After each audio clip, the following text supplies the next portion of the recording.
letting them ask questions. Go ahead. Hello, my name is Ria Patel. I am a senior in high school, and I am the founder and president of my own nonprofit, New American Scholars. And we provide tutoring for refugees in this country, including some of the Afghan refugees as a result of the recent displacement. I currently serve 240 kids, and what we have found is that these kids, there was an issue, there was a gap between where they were supposed to be and their American-born peers that has only been exacerbated by the pandemic. I am looking at ninth graders who can't read at a second grade level. I'm looking at kids graduating high school who can't do basic multiplication. I'm really worried about these kids. They're not able to pursue higher education. They aren't being prepared to enter our workforce. This is a ticking time bomb. How do you plan on addressing, through concrete policies, the massive education gap that COVID has caused, particularly for kids who are already falling behind? Because while school choice is a wonderful policy, it's not going to work if we don't have any schools that are able to support these kids. Thank you. First of all, we want all Americans to be able to read. I think it's very important that we do that.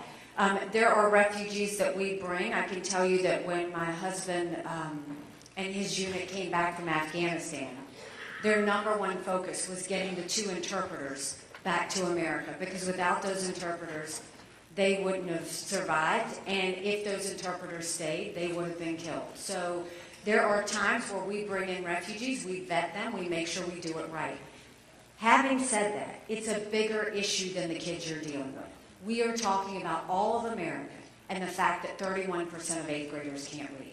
So remember when I said we're going to move the federal programs down to the state level? That includes K through 12 education.